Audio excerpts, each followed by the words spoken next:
Hey, good afternoon. Gonna show off a new purchase towards my camping, or outdoorsman, or bushcraft kit, whatever we want to call it.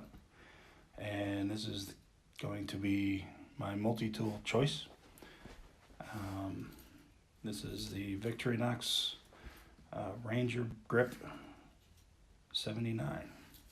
And one of the main, well, let me step back for a second. So there were, for a multi-tool that I want to use, I wanted three things. I want the ability to drill holes, so an awl. I wanted a locking main blade so that there's no chance of getting cut by the blade closing when it wasn't expected. And I wanted a good saw. And this did it. It did all three. Now another one I was looking at was the Victorinox one-handed trekker. And really, when it came down to it, both fit the bill, both were perfect. I happened to get this one $10 cheaper. That's really the only main reason. Now, actually having this in my hand now, the black rubberized, I think is great. Less slipping in the hand is great, especially if you have gloves or if you're, sweating in the middle of summer. But let's look at a couple things here, and we'll see if you think the same thing as I do afterwards. We're going to look at some of the smaller tools first, and we'll get into the larger ones last.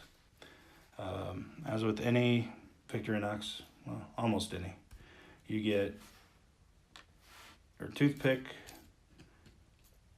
and tweezers. And they are what they are. The toothpick I might change out for a small ferro rod. Don't know yet. I've got my main ferro rods that are plenty big and plenty good.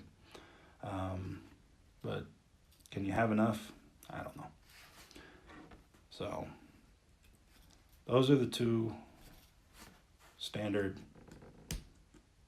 in all of the Victorinox. I remember as a kid when I got the little tiny one, it still had the tweezers and the toothpick. So next we've got, of course, big flathead bottle opener, wire stripper, and crimper. Standard. I mean, this is on pretty much all of them as well. And what's funny, we'll get into this in a second, is I hardly ever use the bottle opener because most of the beer that I get, I need a corkscrew. And then this side we have small flathead on the end, and of course the can opener. And I've never had need of the can opener. It's nice that it's there. I don't have to worry about carrying yet another tool to do something.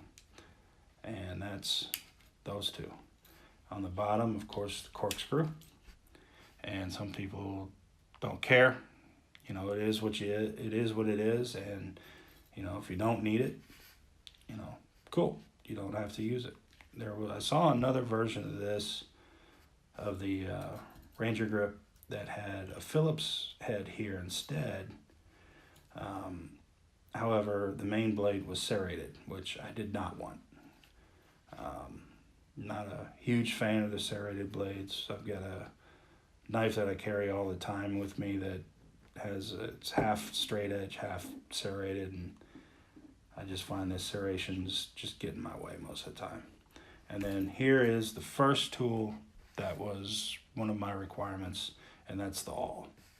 It even has a slit here to run some line through if you want to punch, in leather and sew. But I just wanted something to make holes, and was one of the three main requirements. Now the other two are both here, and the first is saw, and it's big. I mean, that's a big saw for a hand knife like this. So, that's every bit of 4 inches, if not almost 5.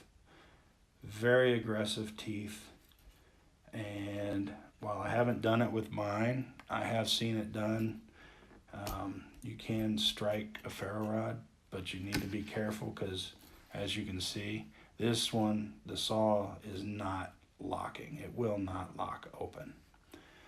But that wasn't a requirement for the saw blade. I want the main blade to lock open. So this is where one of the differences between the RangerGrip and the one-handed trigger come in is the one-handed trigger you can open from both hands, with both hands on one side, whereas the RangerGrip you can only open pretty much with the right hand. There's just not enough leverage to get on the left. But as you can see, very nice looking blade. It's razor sharp.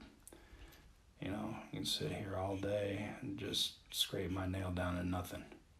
But this right here, the locking blade, that was one of my main needs in this knife. So to put this back in, you press on the logo and fold it up. And the last piece, you got the lanyard hole, which I'm gonna do a paracord thing. Probably out of some of this, it's fire cord. And I'm using this for lanyards on all my stuff. Just, you know, I've got it. You know, why am I not gonna use it? Plus, it has great fire starter in it as the 8th cord in the 7-cord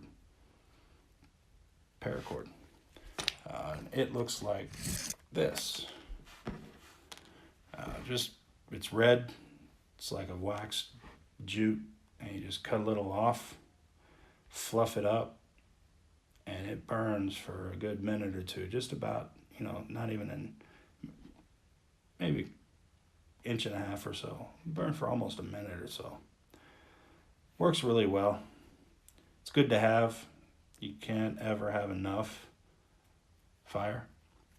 So there it is. That's pretty much why I bought my RangerGrip. And again, I love this rubberized black right here. Just gives nice grip to it. Very nice, solid lock. Just works really well. A little jimping right back here. Great for getting the thumb in and do some of that fine work. So there we go. That's it.